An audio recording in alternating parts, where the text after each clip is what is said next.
tous. On est parti pour la lettre 67. Alors la lettre 67, c'est vraiment la suite de la lettre 66, où Sénèque parlait des biens. Et ici, donc, il répond à Lucilius, qui lui a fait une réponse suite à la lettre 66. Et donc, on trouve cette réponse dans la 67. On est parti.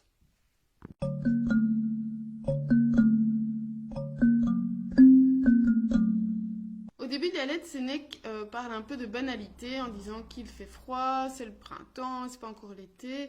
Et j'ai découvert que j'avais un point commun avec lui, c'est que je suis très frileuse. Et lui aussi. Et il dit que même en été, il passe la plupart de son temps sous les couvertures. Moi non, quand même pas. Mais... Et le fait qu'il la vieillesse, en fait, a accentué cette chose-là chez lui. Et d'ailleurs, il remercie la vieillesse de le clouer au lit, parce que maintenant, il ne peut plus faire ce qu'alors il devait éviter de faire. Donc bon, maintenant, il n'a même plus à se poser la question. Il y a des choses qu'il ne peut plus faire. Voilà, c'est plus facile pour lui. Ses loisirs sont les livres, évidemment, et les lettres qu'il reçoit et qu'il écrit à Lucilius. Et il décide de parler à Lucilius dans cette lettre, comme s'il était là. Donc de faire un peu un dialogue, comme s'il pouvait discuter en face à face avec Lucilius. Et suite à la lettre dans laquelle Sénèque évoquait les différents biens, demandant s'ils étaient égaux entre eux, Lucilius veut savoir si tout bien, n'importe quel bien, est souhaitable. Sénèque a dit dans la lettre précédente que souffrir, endurer avec patience les tourments, c'était un bien. Donc, c'est quelque chose de souhaitable. Or, Lucilius, lui, n'y voit rien de souhaitable. Sénèque lui répond qu'évidemment, ce serait mieux d'être à l'abri des tourments, de ne pas avoir à subir la maladie, mais que si on a à subir cela, eh bien, il souhaitera les subir en homme courageux, honnête, en homme de cœur. Et de même qu'il ne souhaite pas la guerre, ben, si ça doit arriver, il faudra le supporter noblement. Donc, en fait, ce qui est souhaitable, ce n'est pas les incommodités, donc ce qui arrive, mais bien la vertu qui va permettre de les supporter. Alors, pour certains stoïciens, l'endurance courageuse, donc le fait de supporter un malheur, ce n'est pas un bien à souhaiter, donc ce n'est pas souhaitable, car ce n'est pas un bien pur, un bien paisible. Et pour eux, seuls ces biens-là sont souhaitables. Mais Sénèque n'est pas d'accord. Pour lui, une chose bonne, c'est d'office souhaitable. Et donc, endurer patiemment les tourments, pour lui, c'est une partie du courage, fortitudo, qui, lui, est souhaitable. Donc, comme l'endurance est une partie du courage, elle est souhaitable aussi. Donc, souffrir n'est pas souhaitable, mais souffrir courageusement, ça l'est. Et en fait, il dit c'est le courageusement, c'est le fortitaire qui fait la vertu. Alors, mais il dit, mais qui va souhaiter cela? Qui pourrait souhaiter d'endurer des souffrances, de supporter la maladie? Il dit, en fait, personne, explicitement, personne, mais implicitement, c'est le cas. Parce que si on souhaite de vivre une vie moralement belle, alors en latin c'est vita honesta, eh bien tu vas souhaiter, donc c'est vraiment quelque chose de global, tu vas souhaiter du même coup les accidents qui vont se présenter dans une vie tout à fait normale. Il y aura d'office des accidents, des incidents. Donc il donne l'exemple, par exemple, évidemment là c'est extrême, mais il donne l'exemple de Socrate qui a dû accepter le fait de boire la ciguë suite à son procès. Et donc il dit, quand un homme endure avec courage les tourments, eh bien il va mettre en œuvre toutes les vertus. Parfois, on a l'impression qu'il y en a une qui ressort. Donc par exemple ici, il donne l'exemple de la patientia, donc le fait de supporter. Mais il dit en fait la patientia, la patience, voilà, c'est une partie du courage. Et en fait, il regroupe sous le nom fortitudo trois autres mots qui sont donc la patientia, l'endurance, le perpecio, donc qui est la fermeté, et tolerantia, donc qui a donné en français tolérance, mais c'est aussi le fait de supporter dignement. Donc tout ça fait partie de la même vertu.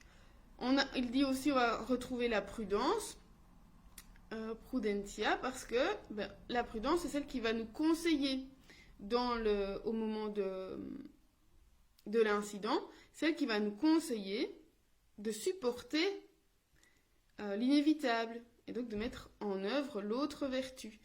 Et la constance, donc évidemment, c'est de rester ferme et inébranlable. Donc, même si on a l'impression qu'il y a une vertu qui est plus mise en avant, eh bien toutes les autres vertus l'accompagnent comme un cortège.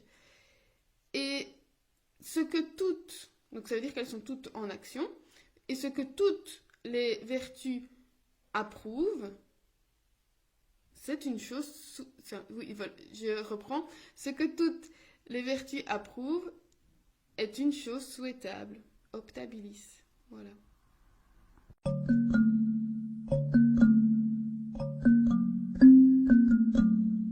Tous les biens n'arrivent pas à nous avec un visage rieur, certains, donc comme ceux dont on a parlé, donc le fait d'endurer, tout ça, arrivent avec un visage plus triste, plus austère, et ils ne viennent pas par la voie du plaisir.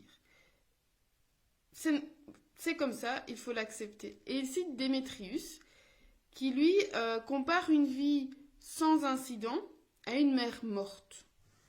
Il dit que si on n'a rien pour éprouver la fermeté de notre âme, eh bien ça, ce n'est pas la tranquillité. Donc on pourrait dire oui, mais c'est super, une vie où il n'y a rien de mauvais qui nous arrive. Il dit non, ça, ce n'est pas la tranquillité. C'est là, alors c'est Malakia, c'est un nom que j'ai découvert. Donc il dit c'est la mer, c'est le calme plat, c'est la langueur, l'apathie.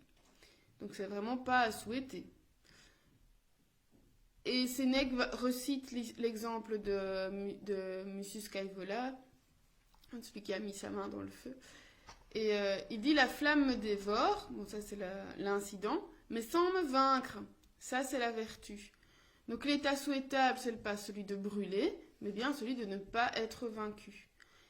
Et donc rien n'est plus beau et grand que la vertu, et donc tout ce qui est issu de la volonté de la vertu, est bon et souhaitable. Donc son raisonnement arrive au terme en disant mais tout, n'importe quel bien est souhaitable. Donc ce qu'il ne faut, ce qu'on pourrait ne pas souhaiter, ben, c'est l'incident, mais on va devoir souhaiter que on puisse mettre en œuvre des vertus pour supporter cet incident. Donc la phrase que j'avais choisie, c'est nil est virtute praestantius, nil pulcrius. Donc rien n'est plus grand, n'est plus beau que la vertu.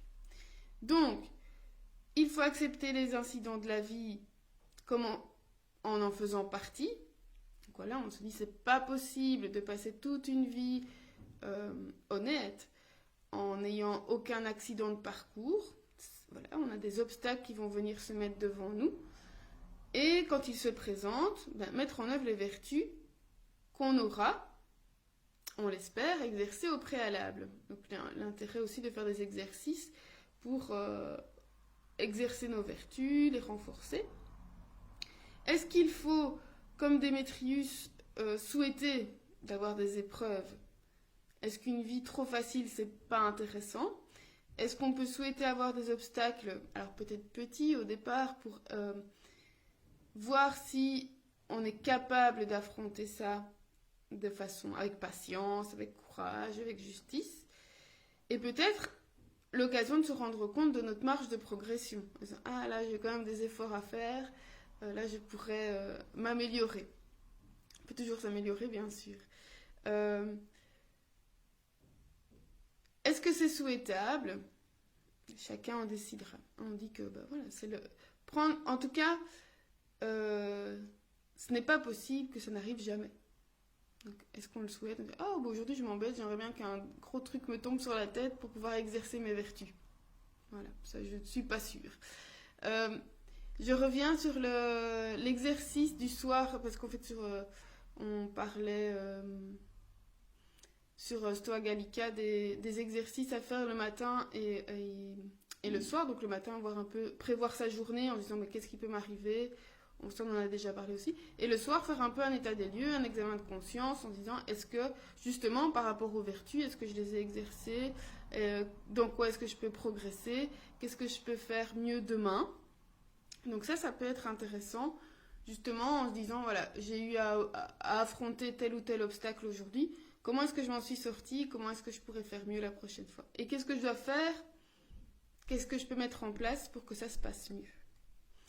On se retrouve demain pour la lettre 68. Je vous laisse réfléchir à tout ça. D'ici là, portez-vous bien ou à l'été.